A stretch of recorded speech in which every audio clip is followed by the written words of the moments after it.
আচলতে যোৱা 2 ফেব্ৰুৱাৰী তাৰিখে এখন অভিযান চলিছিল জিলা কাৰাগাৰত আৰু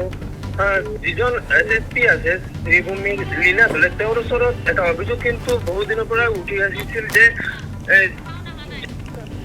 কাৰাগাৰৰ ভিতৰত কিন্তু কোনোবা মানুহে বা কোনোবা এটা চক্ৰ আছে যে যিলোকে বিভিন্ন ধৰণৰ সামগ্ৰী আৰু তাতে যি কয়েদীসকল আছে তেওঁলোকৰ হাতত গতাই দিয়ে। এই খবৰটো যেতিয়া লাভ কৰিছিল লীনা দলে SSP তেতিয়া কিন্তু তেওঁৰ নেতৃত্বত এখন অভিযান চলিছিল যোৱা 2 তাৰিখে আৰু ইয়াৰ পিছত কিন্তু জেলৰ ভিতৰত 29টাকৈ মোবাইল ফোন উদ্ধাৰ হৈছিল, লগতে চোকা অস্ত্ৰ, মোবাইল চাৰ্জাৰ, লাইটাৰ, চিগাৰেট এই সকল সামগ্ৰী কিন্তু তাতে উদ্ধাৰ হৈছিল আৰু এই সামগ্ৰী উদ্ধাৰৰ পিছত কিন্তু নিৰাপত্তা ব্যৱস্থালৈ যথেষ্ট পৰিমাণে প্ৰশ্ন উত্থাপিত হয় যে কাৰাগাৰৰ কটকটীয়া নিৰাপত্তা থকাৰ পিছতো কেনেদৰে এই সামগ্ৰীবিলাক তাতে যি কয়েদীসকল আছে তেওঁলোকৰ হাতত গৈ পায় আৰু তেওঁৰ তেতিয়া কিন্তু লীনা দলেৰ অৰ্ডাৰত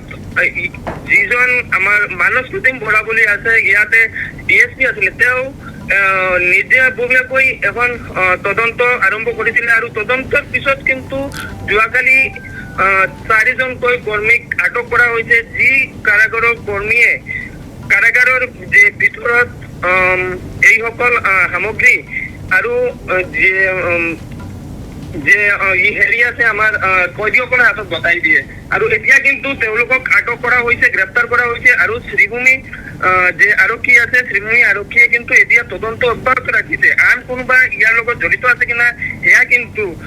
এতিয়াও আৰক্ষীৰ তদন্তাধীন আছে। হয়, মৃত্যুঞ্জয় চক্ৰৱৰ্তী, এই মুহূৰ্তত আপোনাক ধন্যবাদ জনাইছোঁ। পৰৱৰ্তী সময়ত পুনৰ আপোনাৰ সৈতে সংযুক্ত হ'ম এই সন্দৰ্ভত। আৰু ইতিমধ্যে আমাৰ সতীৰ্থ সাংবাদিকগৰাকীয়ে জনাই গৈছে যে আচলতে আৰু কোনো লোক জড়িত হৈ আছে যদিও এই মুহূৰ্তলৈকে কিন্তু সেই তথ্য জানিব পৰা হোৱা নাই, আৰক্ষীয়ে সদৰি কৰা নাই সেই তথ্য, কিন্তু পৰৱৰ্তী সময়লৈকে আচলতে আৰু কোনো লোক যদি জড়িত হৈ আছে এই সন্দৰ্ভত কিন্তু আৰক্ষীয়ে সদৰি কৰাৰ কথা আছে। আৰু যাৰ বাবে এতিয়া দেখিবলৈ পোৱা গৈছে যি 4 লোকৰ নাম এতিয়া পোহৰলৈ আহিছে, মুছাহিদ আলী লস্কৰ, সুভাষিছ ঘোষৰ লগতে আন 2জন লোকৰ নাম এতিয়া আচলতে জানিব পৰা গৈছে। এই 4জন লোকক এতিয়া ৰুদ্ৰ দেউৰী আৰু বিশ্বজিৎ বৰুৱা সহকাৰী জেইলাৰ আৰু সহকাৰী জেইলাৰ এই 4 জেইলাৰকে এতিয়া আচলতে জেললৈ যাব লাগিব এই জেল কৰ্মচাৰী 4জনে, কিয়নো তেওঁলোকে কিছু টকাৰ বিনিময়ত এইদৰে এতিয়া জিলা কাৰাগাৰৰ ভিতৰত থকা কয়দীক দিছিল মোবাইলসহ ধঁপাতজাতীয় সামগ্ৰী আৰু চোকা অস্ত্ৰ। আৰক্ষীৰ অভিযানত 29টাকৈ আচলতে মোবাইল ফোন জব্দ কৰা হৈছে, সমান্তৰালকৈ চিগাৰেট, ধঁপাতজাতীয় সামগ্ৰী, চোকা অস্ত্ৰ আদিৰ দৰে আচলতে তেওঁলোকে চোকা অস্ত্ৰ তেওঁলোকে উদ্ধাৰ কৰিছে, আৰক্ষীয়ে উদ্ধাৰ কৰিছে। এই মুহূৰ্তত দেখিবলৈ পোৱা গৈছে নিশা যি অভিযান চলিছিল এই অভিযানত 29টাকৈ মোবাইল জব্দ কৰিছে আৰক্ষীয়ে, ধঁপাতজাতীয় সামগ্ৰী জব্দ কৰিছে, চোকা অস্ত্ৰ জব্দ কৰিছে। টকাৰ বিনিময়ত মোবাইল, ধঁপাতজাতীয় সামগ্ৰী যোগান ধৰাৰ অভিযোগ আছে এই 4 জেইলাৰৰ ওপৰত। আনকি চোকা অস্ত্ৰ যোগান ধৰাৰ অভিযোগো এইসকল কৰ্মচাৰীৰ বিৰুদ্ধে। যোৱা 2 ফেব্ৰুৱাৰীত শ্ৰীভূমিৰ জ্যেষ্ঠ আৰক্ষী অধীক্ষক লীনা দলেৰ নেতৃত্বত চলিছিল অভিযান। এটা বিশাল আৰক্ষীৰ দলে অভিযান চলাইছিল আৰু তাৰ পিছতে জব্দ হৈছে 29টাকৈ মোবাইল ফোন। ইতিমধ্যে জনাইছোঁ জব্দ হৈছে মোবাইল চাৰ্জাৰ, চোকা অস্ত্ৰ, বিড়ি, চিগাৰেট, লাইটাৰসহ বহু আপত্তিজনক সামগ্ৰী। কটকটীয়া নিৰাপত্তাৰ মাজত কাৰাগাৰত প্ৰৱেশৰ কিদৰে অনুমতি পালে তাকে লৈ কিন্তু এতিয়া প্ৰশ্ন উত্থাপন হৈছে, বা আন এক প্ৰশ্নও কিন্তু এতিয়া এই মুহূৰ্তত উত্থাপন হৈছে আচলতে কিমান দিনৰ পৰা জিলা কাৰাগাৰৰ ভিতৰত এনেকুৱা ধৰণৰ আচলতে কাণ্ড কাৰখানা চলি আছে, ইয়াক লৈ কিন্তু এতিয়া প্ৰশ্ন উত্থাপন কৰিছে সচেতন লোকে, কিয়নো লীনা দলেৰ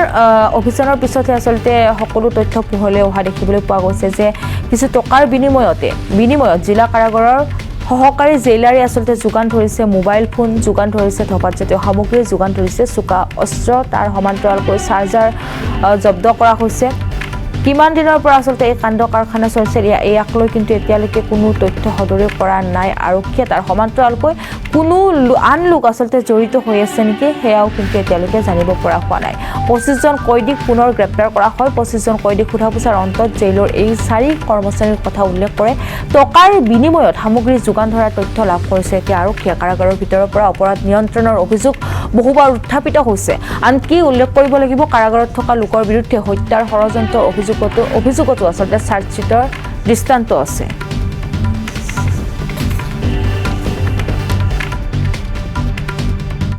ফেব্ৰুৱাৰী মাহৰ 2 তাৰিখে শ্ৰীভূমি জিলা কাৰাগাৰত এটা ৰেড চলিছিলে আমাৰ মাননীয়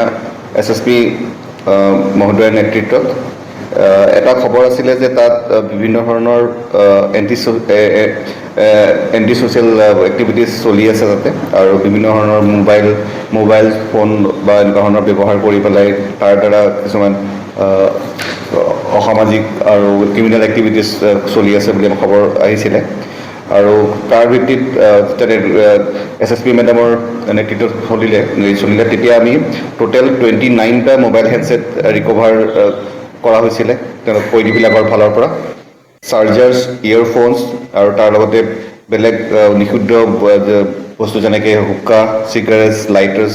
আৰু লগতে চোকা অস্ত্ৰৰ নিচিনা চুচুৰি ব্লেড এনেকুৱা ধৰণৰ যিখিনি তেওঁলোকৰ লগত কয়দী হিচাপে থাকিব নালাগে তেওঁলোকক সেইখিনি যোগান ধৰা হৈছিলে বুলি যোগান ধৰা হৈছিলে সেই ক্ষেত্ৰত ৰেডৰ সময়ত তেওঁলোক ধৰা পৰিলে আৰু চিজ কৰা হৈছিলে আৰু এই ক্ষেত্ৰত আমি যেতিয়া এটা কেছ ৰেজিষ্টাৰ হ'ল ফেব্ৰুৱাৰী মাহৰ 5 তাৰিখে Sribhumi PS case number 36/2026 under section 61(2) 323, 49, 262 BNS আৰু তাৰ লগত read with section 42 of the Prisons Act আৰু এই ক্ষেত্ৰত অনুসন্ধান যেতিয়া আৰু চলিলে বাকী কয়দীসকলৰ ষ্টেটমেণ্ট লোৱা হ'ল তেতিয়া গম পোৱা গ'ল যে কিছুমান জেইল অফিচাৰ্ছো তেওঁলোকৰ জড়িত আছিলে আৰু ছাবচিকুৱেণ্টলি